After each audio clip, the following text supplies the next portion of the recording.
prasarana. Bagaimana dengan prasarana tadi Pak Kadis yang ingin menjelaskan kembali, silakan. Baik, untuk prasarana kata kunci ada di air.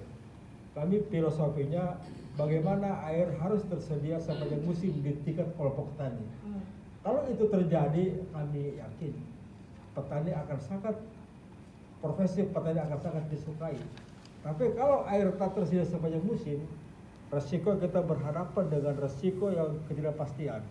Nah, disinilah kami di Pertanian Banten bagaimana mampu memberikan tambahan prasarana di tingkat kelompoknya yang merupakan tusinya dinas pertanian. Kalau berbicara bendung, berbicara bendungan, jaringan primer, sekunder, itu area di PU. Kalau berbicara tersier, betul adanya di pertanian. Tapi kami juga apalah artinya tersier kalau di hulunya nggak ada airnya. Nah, kami tahun ini dan ke depan sudah bersinergi dengan teman-teman dari Dinas PUPR. Kami ingin yang menjadi kami menyebutnya imam. Imamnya ada di pertanian, adalah di hilir. Kami pastikan hilir ini diperbaiki, pastikan nih yang di belakang itu dari PUPR menyiapkan airnya. Nah, ini konsepnya udah kami bangun. Yang kedua selain air juga, fakta di lapangan adalah efisiensi saat panen. Apa itu efisiensi? Saat kejadian panen di tengah sawah ternyata akses jalan untuk diangkutnya itu gabah masih sangat terbatas sekali. Resikonya apa? Harga gabah di tengah sawah mungkin seperti di Pegelaran Patia. Mungkin di tengah sawah harga bisa 2.500. Pas begitu di pinggir jalan bisa mencapai 4.000. Kenapa itu terjadi? Itu yang kami katakan tidak efisien.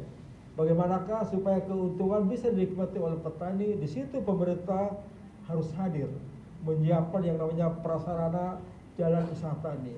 Ini udah kami siapkan dan berarti tahun depan bisa kami mulai kita bangun. Kalau itu terjadi, subhanallah kami yakin para petani di Patia, di Bulangkur, di mana pun juga di Pandeglang. Saya hafal, saya juga dulu kerja di Pandeglang tahun 92 di Munjul. Dan nampaknya kondisi sekarang masih belum banyak perubahan yang berarti di sisi aspek angkutan.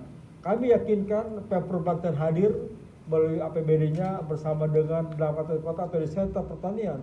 Kami harapkan ke depan pertanian di Banten bisa efisien. Baik. Yang lain masih banyak di konteks prasarana di situ. Tadi air, angkutan, yang tak kalah penting adalah kelembagaan di hilir. Jangan sampai kita udah bagus di hulunya itu proses budidaya. Pas begitu panen, selain kita yang tadi ada perbaikan jalan, ujungnya siapakah hilirnya ada yang menanggung.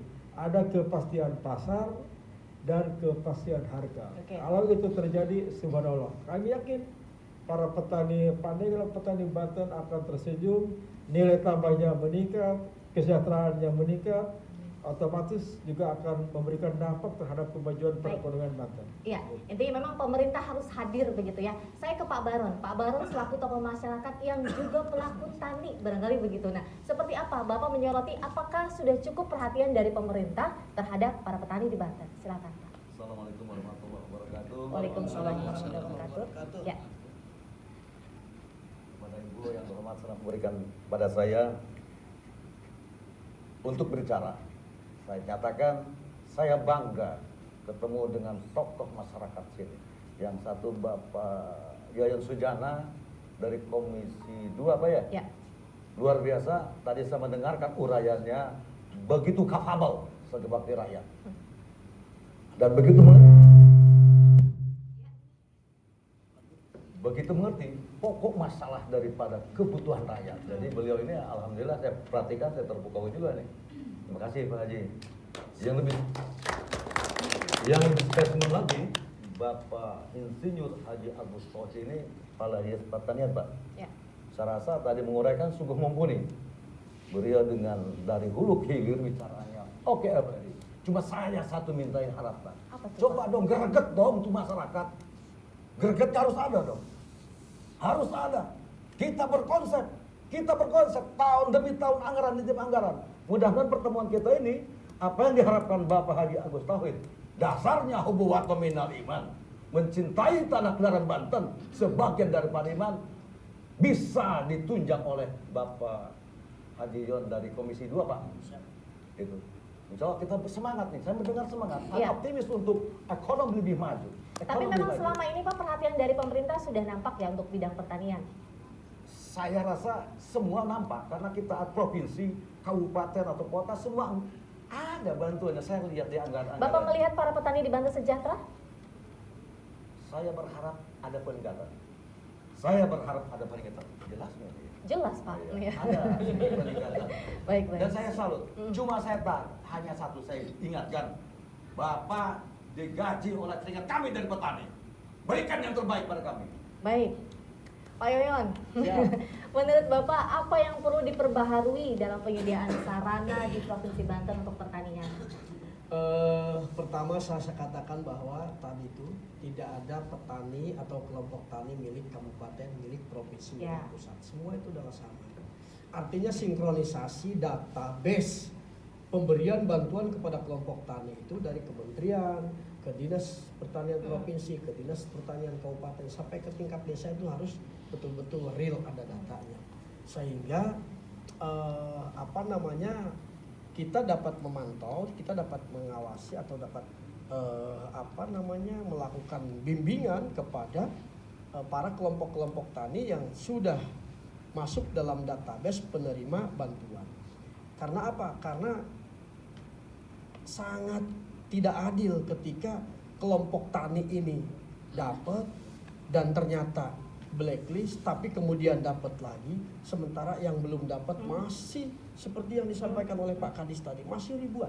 Kebutuhan traktor saja masih 70%, karena yang baru terrealisasi 30%.